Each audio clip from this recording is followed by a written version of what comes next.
Cela fait quelques semaines que tout semble légèrement décalé. Pas de quoi en faire une histoire, juste des détails, des choses que personne ne remarquerait, à part moi. D'abord, ce fut mon réveil. Il sonne toujours à 7 heures, sauf ce jour-là. Ce jour-là, il a sonné à 6h58. J'ai vérifié, il était bien réglé sur 7 heures. Un simple bug, sûrement. Puis, ce fut mon chat. Il dort toujours sur le canapé, roulé en boule dans son coin favori. Pourtant, en me levant ce matin-là, je l'ai trouvé assis au milieu du couloir, figé, regardant fixement un point sur le mur. J'ai appelé son nom. Il n'a pas réagi. Pendant quelques secondes, il était comme absent. Des détails, oui. Des choses anodines. Mais quand elles s'accumulent, elles forment quelque chose de plus grand. Quelque chose qui m'échappe. Le lendemain, en rentrant du travail, j'ai eu une impression étrange en ouvrant la porte de mon appartement. Une odeur infime, mais nouvelle. Pas désagréable, pas identifiable. Juste étrangère. Comme si quelqu'un d'autre avait respiré ici toute la journée. J'ai fait le tour des pièces, tout était à sa place. Tout, sauf un détail. Mon verre d'eau sur la table basse. Je l'avais laissé à moitié plein. Maintenant, il est vide. J'ai essayé de me convaincre que j'avais bu sans m'en souvenir. Pourtant, cette nuit-là, alors que je m'endormais, j'ai eu cette sensation désagréable d'être observé. Pas depuis la fenêtre, ni depuis la porte, non. Depuis l'intérieur même des murs. Les jours suivants, l'impression a empiré. J'oubliais des choses. Ou alors, on me les faisait oublier. J'écrivais des notes sur mon téléphone, et elles disparaissaient. Un matin, je me suis réveillé avec mon réveil qui sonnait à 6h45. J'étais certain de ne pas avoir changé l'heure. Mon chat refusait de rentrer dans ma chambre.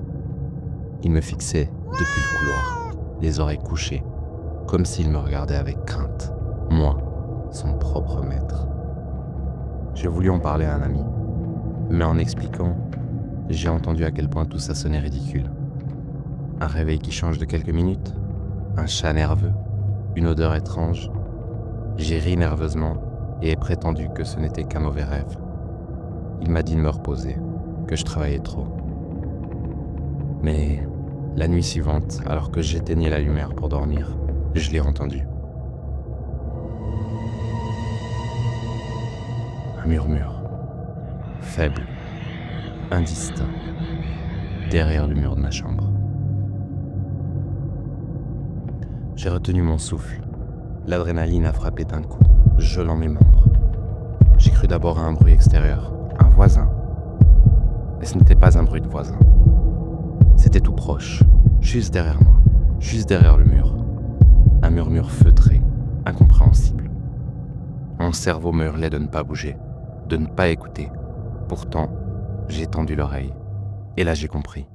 Ce n'était pas un murmure, c'était une respiration. La panique a pris le dessus. J'ai bondi hors de mon lit et allumé toutes les lumières. La pièce était vide. Les murs étaient solides, normaux. Pourtant, je savais ce que j'avais entendu. Quelqu'un, non, quelque chose était là. J'ai quitté mon appartement cette nuit-là et j'ai dormi dans ma voiture. Au matin, la raison a repris le dessus. J'étais fatigué, stressé. J'avais imaginé des choses, oui, c'était ça. Il fallait que je me ressaisisse. J'ai décidé de prouver à moi-même que tout ça n'était que le fruit de mon esprit fatigué. Alors j'ai acheté une caméra, une petite discrète, que j'ai placée dans ma chambre avant d'aller me coucher. Cette nuit-là, j'ai dormi d'un sommeil de plomb.